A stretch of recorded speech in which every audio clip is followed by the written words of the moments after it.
Welcome to the Senior Hour, which is sponsored by Comfort Keepers in Home Care, Providence Holy Cross Medical Center, and Hestia Med Spa. I'm Barbara Cochran with my co-host, Dr. Gene Dorio, on your hometown station 98.1 FM, AM 1220 KHTS. This is a show for, about, and by seniors, giving information to enhance one's quality of life.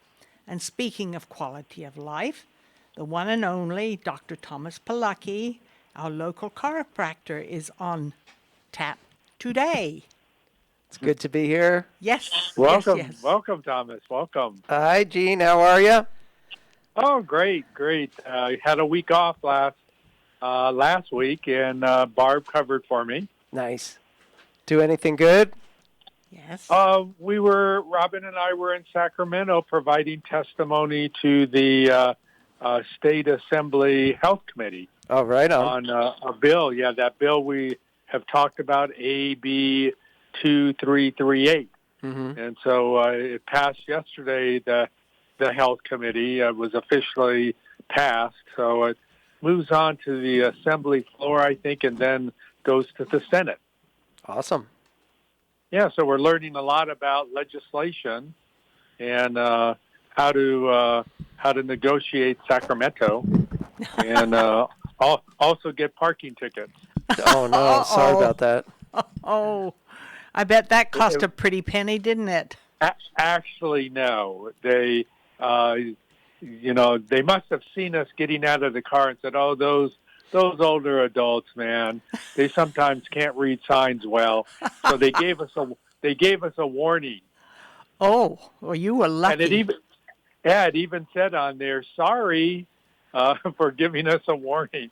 Oh. But very kind, just a tremendous place, the state capitol. You know, we in California should be proud of how our legislators negotiate back and forth, developing laws for us, the people in this state. So, if you ever saw it happen, and we're still learning how it's done, but it really is democracy at its best, and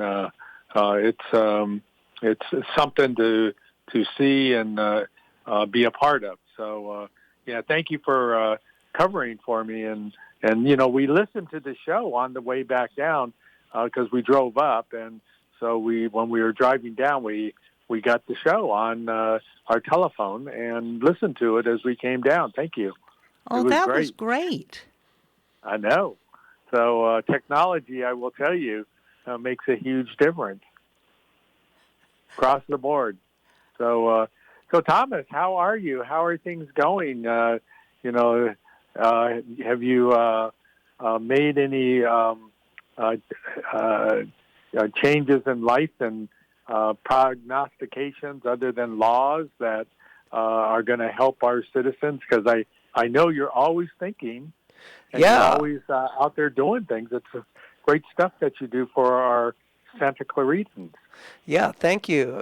Today, I'd like to talk about a couple of things, both of which we've helped Barbara with. First of all, peripheral neuropathy. I want to spend most of the show on that. However, just recently, within the past couple of weeks, Barbara came in and she was, it's all right if I share this, right? Yes. Yeah, yes. okay. So Barbara came in and she was definitely not herself. And I immediately knew something was really wrong with her. She didn't really know what it was, but yeah, I could just see that she was not okay. Took her blood pressure, and it was like 213 over 125. And Wow. Just for the audience that, most people know what blood pressure should be, but the ideal range should be something like 120 over 80. And now I think the upper limit of that, they've dropped it down to 130 over 90.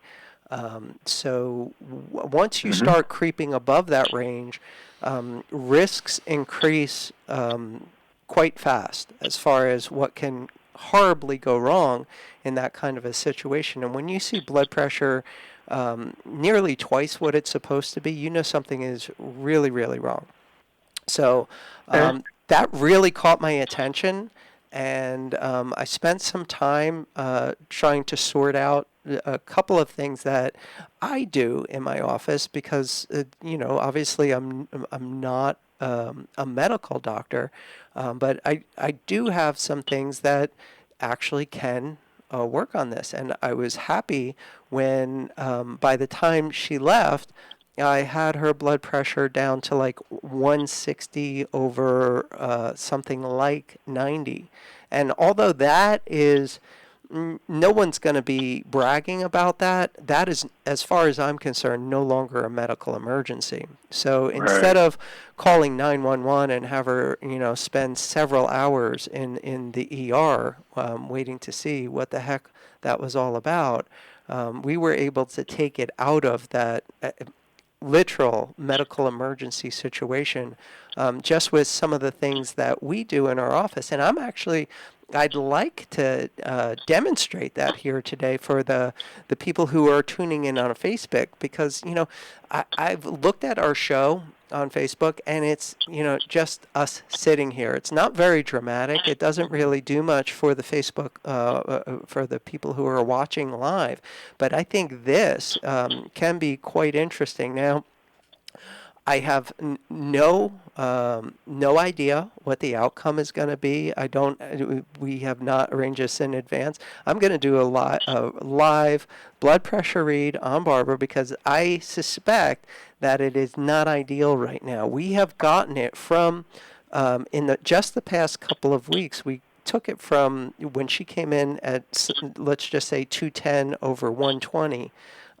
We have gotten it back down into like 120 over 80, just with what we're doing. And I know she's been seeing a lot of doctors about that, but in office, we do real-time reads on it and are able to drop it anywhere from 20 to as much as 50 points at a shot, which is pretty remarkable for something that isn't supposed to have any effect on blood pressure at all. So I'd like to do that here in the studio today, just to show that for those who maybe can't understand how that's possible, I'll provide my understanding of why it is possible. And of course, with any procedure, drugs, surgery, or anything that I do, nobody can guarantee any kind of a result. But we do see the change way too often. In fact, almost every time we see a positive change with this procedure, and with some repetition, we're able to stabilize it quite effectively, where other methods just can't do that. So again, I don't know what's going to happen, but I'd like to show how we do it, and what is possible with stabilizing high blood pressure even without medication. How's that sound? Well, are you there, Dr. Jean? Oh yeah, I'm here. I just want to remind our listeners though that if they develop headache, if they develop chest pain, shortness of breath, bad dizziness, that's a time when they do need to go to the emergency room, and no matter what and where you are, you have to be in a emergency room type of environment. Yeah, So I do not sure recommend them, with over 200, over 100 blood pressure, calling my office for a first appointment. The only reason that I did accept this challenge was because I've worked with Barbara for years, and I knew that in the past she responded really favorably to this treatment, and I'd been able to do this before, so Mhm. I assumed that it was going to have the same effect at this point, and I'd much rather do that than just walk away and say, no, I'm calling 911 and good luck with that. So again, I do agree with Dr. Dorio on this 100%. If you were having, for a first episode of skyrocketing blood pressure, don't call me first.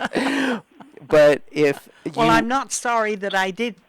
yeah, absolutely. there. Well, you didn't even know that you had high blood pressure when No, you I came in. I was lightheaded. Yeah. I knew that. Yeah, and typically that is not how people feel. You know, you were exhibiting signs of your blood pressure or blood sugar or whatever being way too low. That's what you look like. But I knew something was wrong, so I took it, and it was dangerously high. So I did my pseudoscience on you, and it worked. Well, I know that I've been experiencing some stress, and I was running late today because I couldn't get rid of unwanted people who came over. Yeah, I gotcha. And I was panicked, Yeah. and it's going to be high now. Okay. Well, I I know suspect that. so because I know you well enough to be able to see it in your face. When something is wrong, I know, okay, something is wrong here. And that's what triggered us looking at this in the first place. That first time you came in, I was ready to call 911. But thankfully, we didn't need to go there. We got it down. Yeah. Okay, so you want to do this? We good? Sure, We're good I'm to go? fine with it, Okay. yeah. So for people on air, listening on the radio, I'll try and fill in the blank. I don't know if my mic is going to reach. Barb, can you come a little closer, please? Yeah. This is just an automatic blood pressure cuff that anybody should have in their home right now. There is very little difference between this and the obscenely expensive ones in, a doctor's office or a hospital, and or a professional, a medical professional, actually taking the blood pressure the old conventional way. And that's not really so important as far as what I'm doing. It's going to be within a 10% range of any of those findings. What is important is that this machine is always going to be consistent.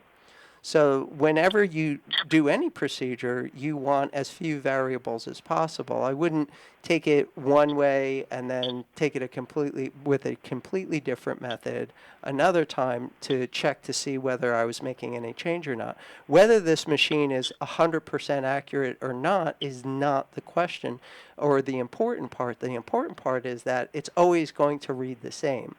So I have a credible, objective criteria of whether I'm making any change on this situation or not. Does that make sense, Barb?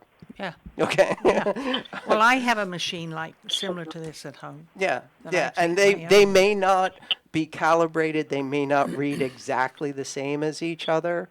But like I said, they're going to be within 10% of each other, and that's not the important thing. The important thing is that this machine is always going to read the same. So we take it, we do something, we take it again, and the only difference is whatever we did, right? Right. So, okay. Absolutely. Yeah, that's part of the the methodology that I do here. Now, most people take it on the left, I believe, but it's going to be more convenient for us to do it on the right here. So.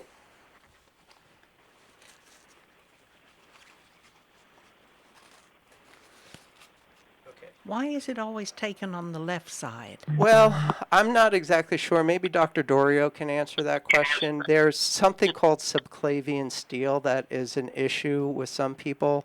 And I like to, when I'm working up a person, to take it in several different in 2 different places. I like to take it on the right and on the left just to see if that is a problem. I like to take it sitting. I like to take it standing. I like to take it from sitting to standing. And that, I believe, is a more functional evaluation than just a one-time read, which can be misleading a lot of times. I like more information in order to determine what is going on every single time. So I put the cuff on, and I'm I hope that isn't coming through the board. And now the blood pressure is going up, and the machine is registering it. So just a little bit on blood pressure. There's two numbers. The big number is called systolic, and the smaller number is called diastolic. And correct me if I'm wrong, Dr. Dorio, but my understanding is that the systolic pressure is the pressure that the heart has to overcome of getting blood throughout the entire body, and then the diastolic is the back pressure coming back into the heart. Is that close enough, Dr. Dorio? Yeah, it's the systolic. The top number is the how the pressure is as the heart is pumping outward and pushing the blood around, whereas the diastolic, the bottom number, is the resting phase of the heart when it's actually at rest. I got you. And yeah, So Barbara, you're can pretty you read much this? right on. Read this number. 171/102. Okay, so that is not Heart rate 75. Yeah, that is not great. We don't particularly like those numbers so much. No, we're going to leave it. We're going to leave it all just the way it is. Okay. So this would certainly get any doctor's attention, but it's, as far as I'm concerned, it is not an immediate life-threatening an emergency where we're calling 911. Are you okay with that assessment, Dr. Dorio? Yes. Okay. So now we're leaving everything. We're leaving the machine on. We're leaving the cuff on. We're not going to change anything. And I'm going to do my evaluation of where I think one of the contributing factors of why this blood pressure is so high might be happening with Barbara. I'm going to see if I can find that, and then I'm going to treat it the way that has worked for her in the past, and then we're going to take the blood pressure immediately. You good with that, Barb? Yeah. Okay, here we go. So unfortunately, I can't narrate this while I'm doing it because the mic won't reach, but I'll do my best. I'll talk into Barb's mic while I'm working on her, if that's at all possible. It's going to sound like I'm underwater or something like that because I'm too far away from the mic, but you should be able to hear me.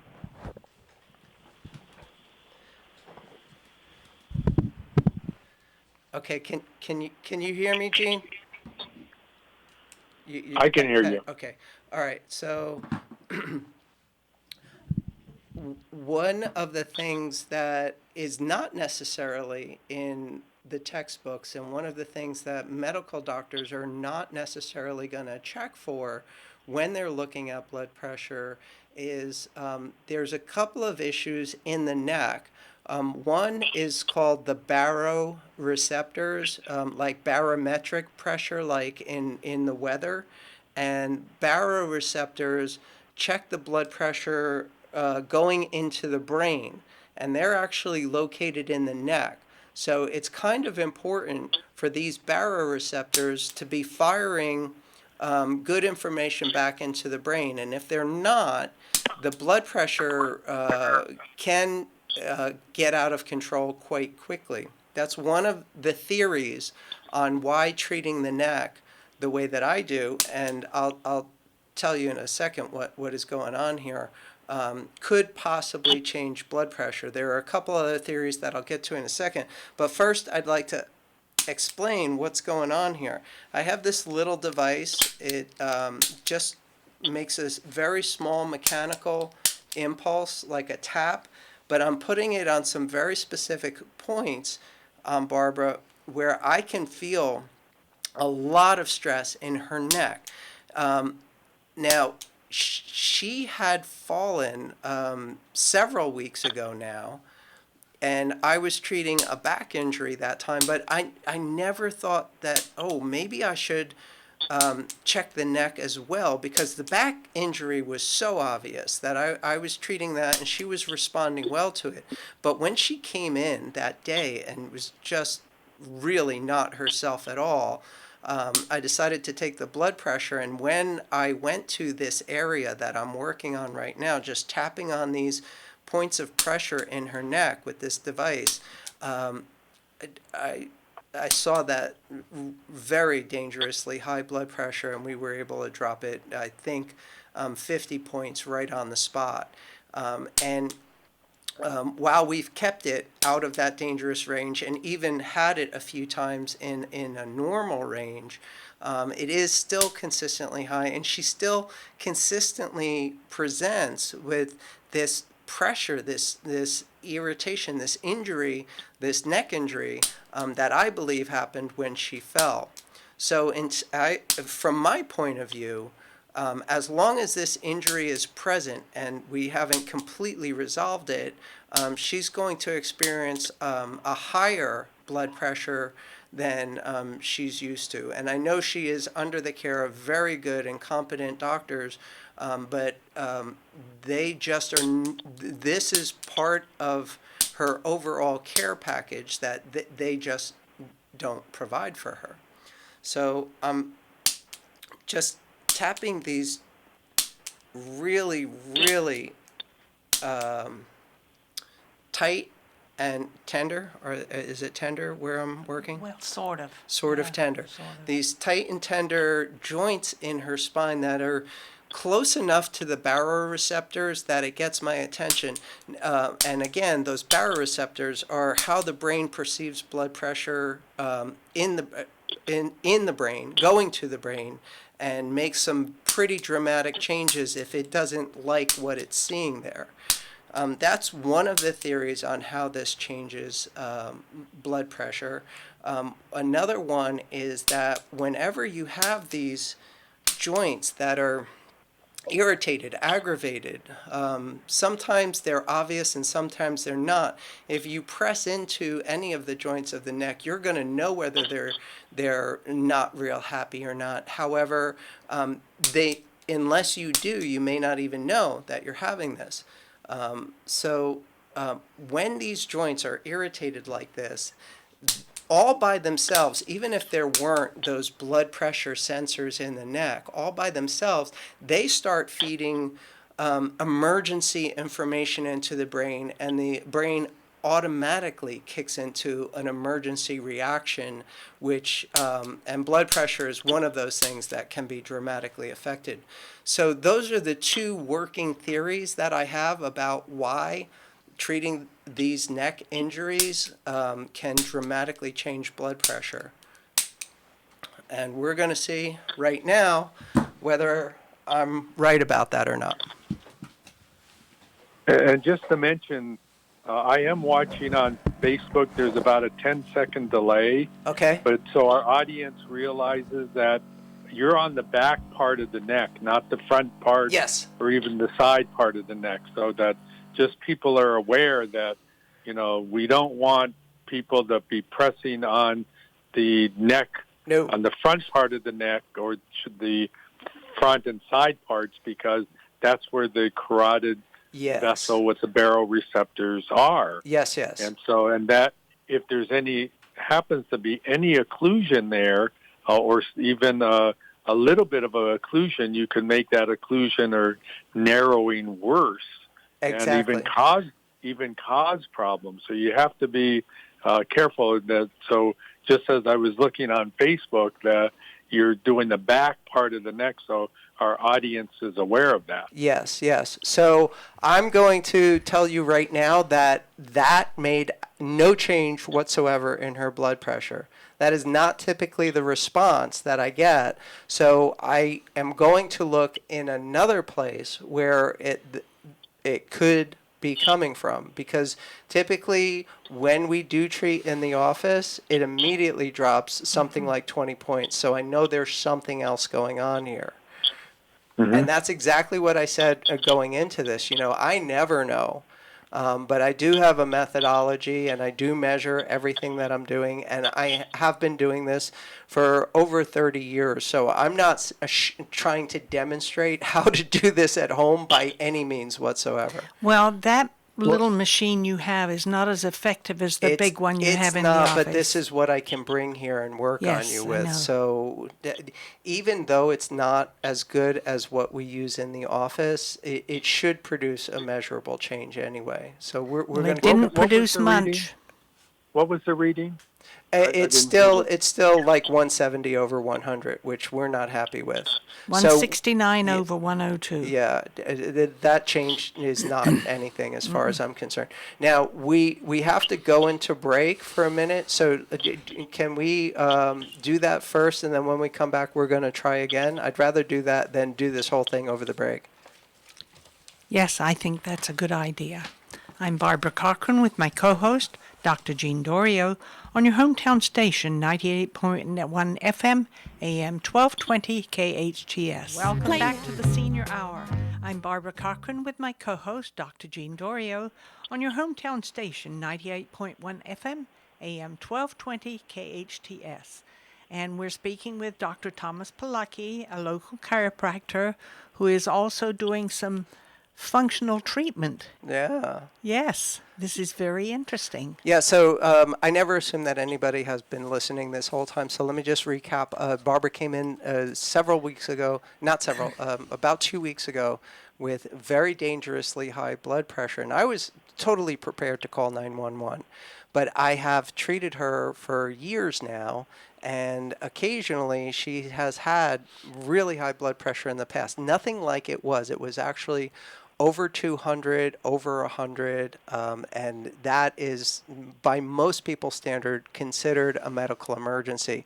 Now, outside of this situation, it is totally appropriate to call 911, to get to the emergency room, to get that handled in an emergency setting. However, because I knew Barbara, and I knew that I was able to drop her blood pressure in the past, before I made that call, I just did what we're demonstrating here in the studio, and we were able to drop it nearly 50 points right on the spot. So I felt like it was no longer a medical emergency, but I was concerned enough to have her daughter come down and stay with her overnight and monitor it the whole time.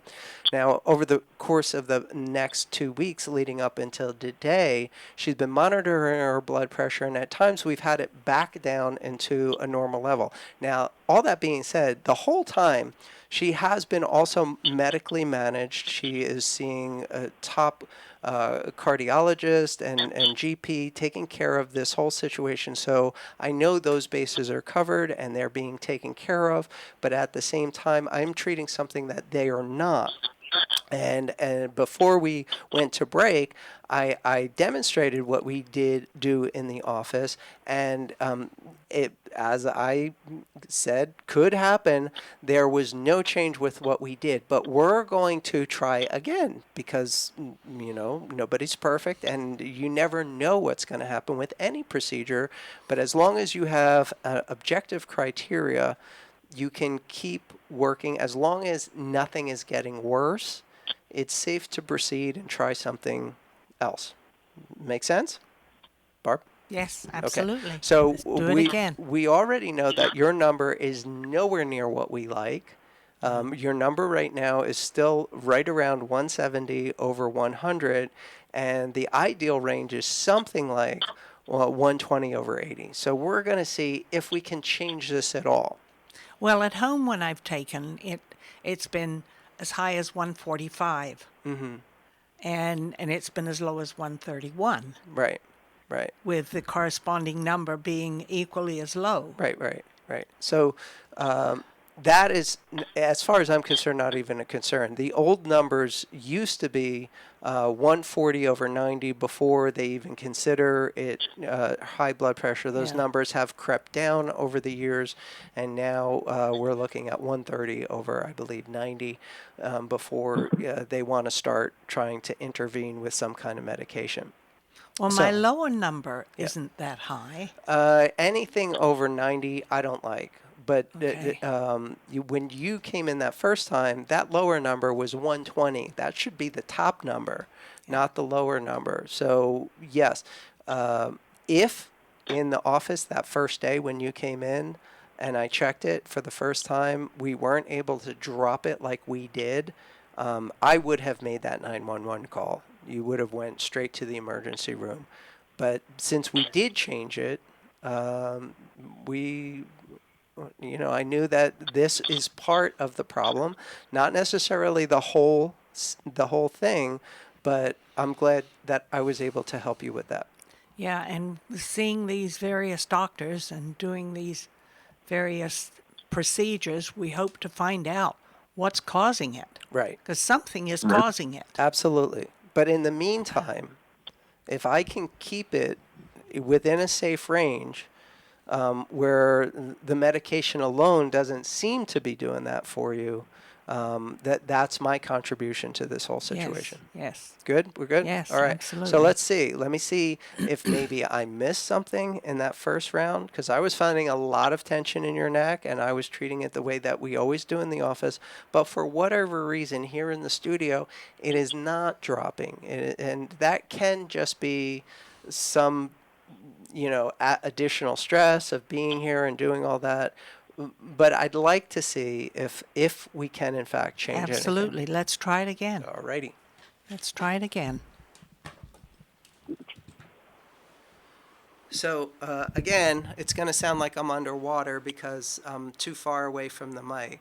But right now, I'm just feeling Barbara's neck to see if there's any points of tension that could be throwing an additional stress on top of everything that can certainly increase blood pressure, even under medical management, even with medication.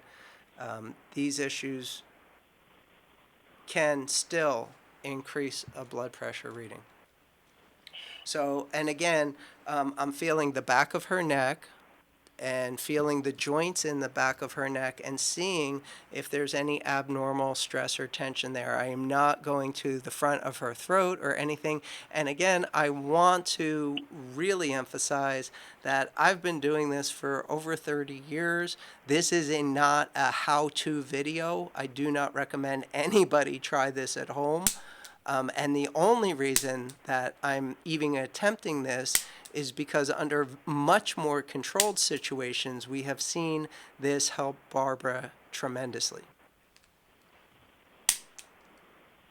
So let me reiterate to our listeners during this time of treatment that blood pressure is insidious. It slowly can increase and people don't know it. So I think Dr. Pilecki and myself and all other doctors recommend that you get a blood pressure cuff. Purchase one and start to use it, and use it regularly, even though your blood pressure numbers might be low, because there's always a chance that those numbers can start to go up. And when it gets too high, your body feels and senses it. And we talked about some of the symptoms of chest pain, headache, shortness of breath, dizziness, lightheadedness, things like that, that once the blood pressure gets too high, you can start to have symptoms.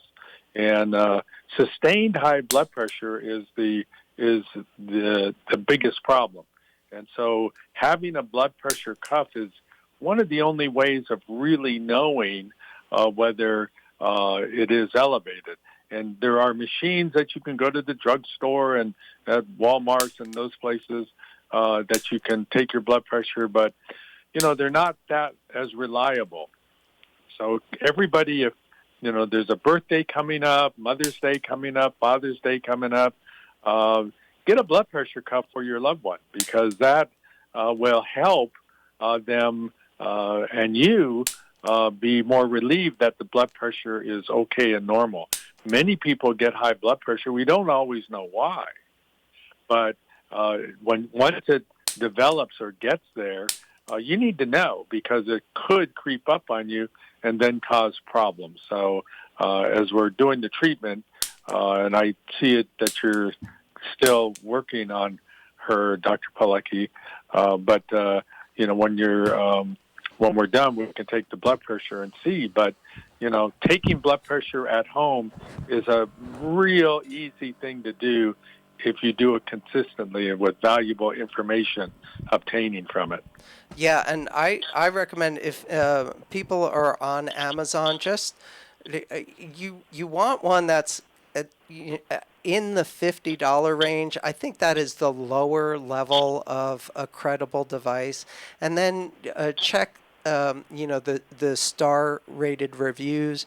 How many reviews does this device have, so that you're getting a decent piece of equipment. The ones that are you see in a doctor's office, or we dropped both 10 points on that round, which is better. We have the diastolic down to 90 and the systolic down to 60. The 90 is, as far as I'm concerned, an acceptable number now. The systolic, I still would like to drop it at least another 20 points if you're okay with me attempting another round of this. Absolutely. Just to show. So again, I don't have any preconceived notions. I certainly do not tell people, oh, I treat blood pressure in my office. But I do know that it can change. And I do know that this is something that no medical doctor looks at. So even under the best, and I mean that sincerely with respect, even under the best medical management, this contributing factor is never addressed. So this is my contribution to helping people with high blood pressure. And right here in the studio, we just dropped it 10 points. And there's no difference. The first time, it didn't touch it. But this time, we were able to drop it 10 points. I'm going to see if I can do even better. Okay? Suits me. But I do believe that little machine is not as effective as the one you have in your office. No, it's not, but it's what we have to work with. Yes, so. that's correct. And the other part of this is what you mentioned earlier, Dr. Pilecki, is that these cuffs have a lot of variability to it, and for instance, the difference between a regular cuff that you put on your arm versus a wrist cuff that you put on your lower arm could be different, and studies have shown they are different, and the wrist ones are not as accurate. So we have to be careful. But seeing what your numbers are is important. Looking at trends in those numbers are important. Writing them down in a daily diary, taking your blood pressure at least once, if not twice a day, is worthy. And if you're normally running 120/80, and then suddenly it's 140/90, and then 160/100, that's a trend. And that could occur in a few weeks, or it could occur over several years.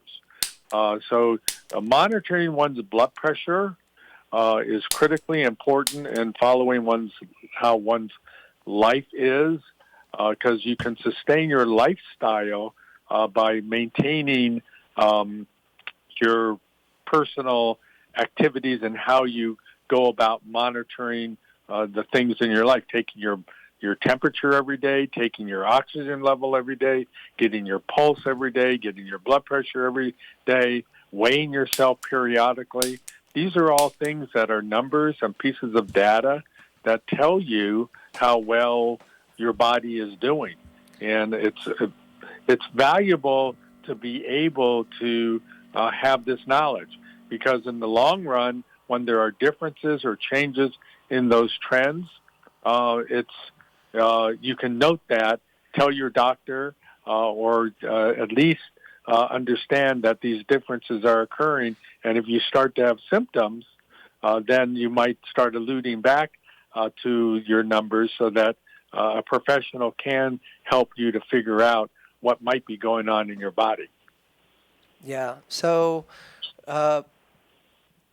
absolutely, the variabilities. Okay, so we got it down to just a little bit lower than it was last time, down to 159. So I don't think that last round did much, but it's still 10 points down off of where you came in. So I Well- don't know that I can drop it in this setting with what No. we're doing here any more than that. But you are coming to the office, and in a more controlled environment, I expect to get these numbers down to, drop it another 20 points, which Well- is what we typically do with you. Yeah, it's interesting. I knew it was going to be high when Yeah. I came in Yeah, here. no, I could see it in your face. I knew it was going to be high. Yeah. Yeah. It wasn't this morning when I took it. Right. Okay, and that was one other point that I wanted to chime in with Dr. Dorio on when he was going off. You should take it at least once or twice or more a day. So I do there now. are times throughout the day where it naturally will be lower and it will naturally be higher. And these are things that you really want to pay attention to. So first thing in the morning, your body is loaded with the natural anti-inflammatory cortisol. It's the highest reading of the day, first thing when you wake up. So your blood pressure should be really low. You're loaded with cortisol as long as everything is working right, and you've been laying down for several hours. You should have the best reading of the day.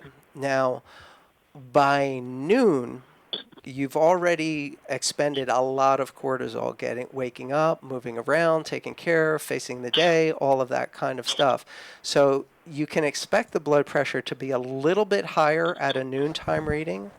And then by dinner time, you're almost halfway gone of the original cortisol reading.